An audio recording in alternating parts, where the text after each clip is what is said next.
Alexander Pope's Essay on Man, Epistle 2, from line 85.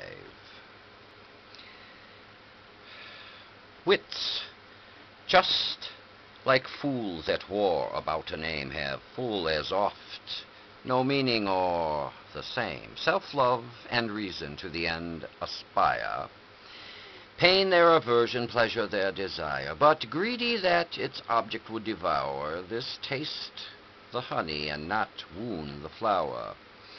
Pleasure or wrong or rightly understood, our greatest evil or our greatest good.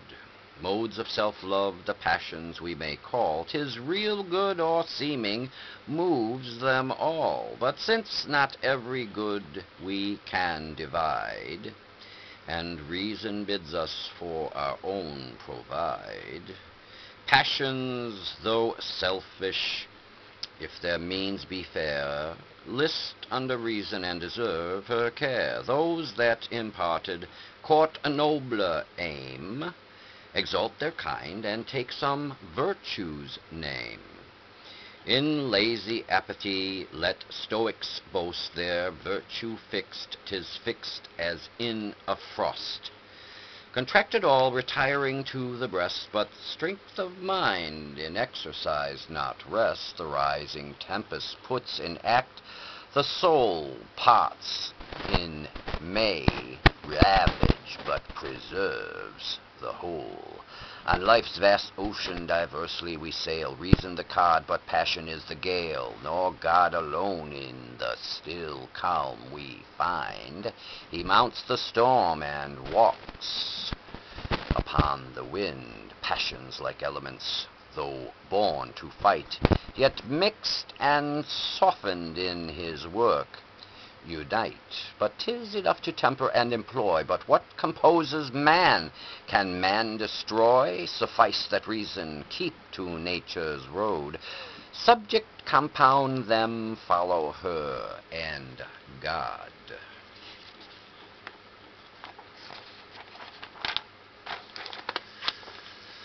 Love, hope, and joy, fair pleasure's smiling train, hate, fear, and grief, the family of pain.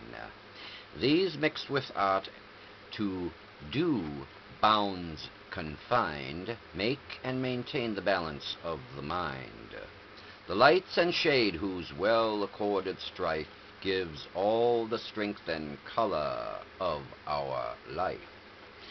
Pleasures are ever in our hands or eyes, and when in act they cease, in prospect rise, present to grasp, and future still to find. The whole employ of body and of mind, all spread their charms, but charm not all alike. On different senses different objects strike.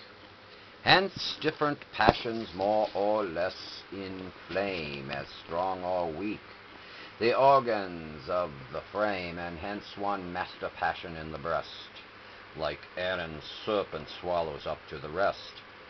As man, perhaps, the moment of his breath, receives the lurking principle of death, the young disease that must subdue at length, grows with his growth and strengthens with his strength. So cast and mingled with his very frame, the mind's disease is ruling passion came. Each vital humor which should feed the whole soon flows to this in body and in soul.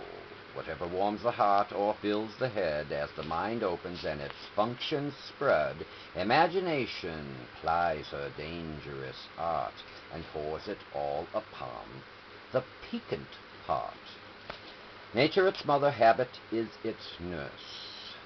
Wit, spirit, faculties but make it worse. Reason itself but gives its edge and power, as heaven-blessed beam turns vinegar more sour.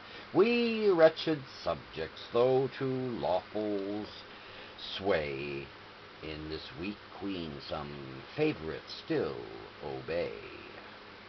Ah, if she lend not arms as well as rules, what can she more than tell us we are fools? Teach us to mourn our nature not to mend, a sharp accuser but a helpless friend. Or form a judge turned pleader to persuade the choice we make or justify it made. Proud of each conquest all along, she but removes weak passions for the strong. So when small humors gather to a gout, the doctor fancies he has driven them out. Yes, nature's road must ever be preferred. Reason is here no guide, but still a guard, till hers to rectify, not overthrow, and treat this passion more as friend than foe. A mightier power the strong direction sends, and several men impel to several ends, like varying winds by other passions tossed. This strives them constant to a certain coast. Let power of knowledge, gold or glory please, or oft more strong than all the love of ease. Through life's 'tis followed, even at life's expense, the merchant's toil, the sage's indolence, the monk's humility, the hero's pride, all alike find reason on their side. The eternal art, educing good from ill, grafts on this passion our best principle. 'Tis thus the mercury of man is fixed, strong grows the virtue with his nature mixed. The dross cements what else were too refined, and in one interest body acts with mind.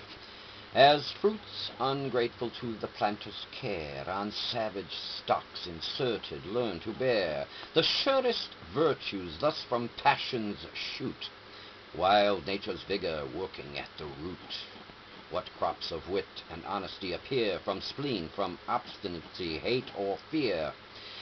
See anger, zeal, and fortitude supply, even avarice, prudence, sloth, philosophy, lust, through some certain strainers well refined, is gentle love and charms all womankind.